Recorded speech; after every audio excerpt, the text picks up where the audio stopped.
بسم اللہ الرحمن الرحیم۔ السلام علیکم پیارے بچوں، کیسے ہیں آپ؟ یقیناً ٹھیک ہوں گے، تندرست ہوں گے۔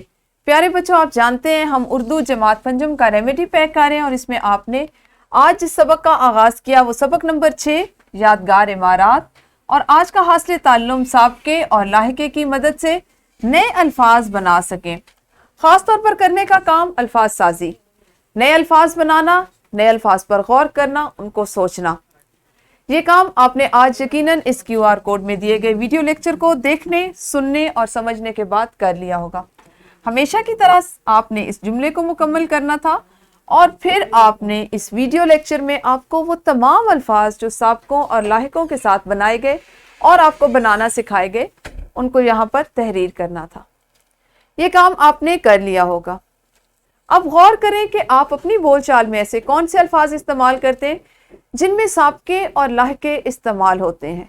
جیسے ہم ایک جملہ بولتے ہیں کہ آپ کے لیے اگر کہا جائے کہ وہ بہت آرام پرست ہے، تو اس میں آپ دیکھیں کہ پرست کا جو لفظ ہے وہ آپ کے لاحقے کے طور پر استعمال ہوئے۔ اسی طرح سے آپ کو کہا جاتا ہے مجھے یہ جوتا تکلیف دہ ہے، یہ راستہ بہت تکلیف دہ ہے، یہ راستہ دشوار گزار ہے۔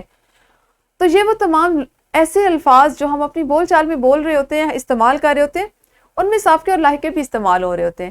جو مرکب لفظ ہوتا ہے، تکلیف دہ، دشوار گزار، آرام پرست، یہ اور اس طرح کے بہت سے الفاظ، من پسند، دل لگی، یہ لفظ وہ ہیں جو ہماری زبان کا، ہماری گفتگو کا حصہ ہوتے ہیں۔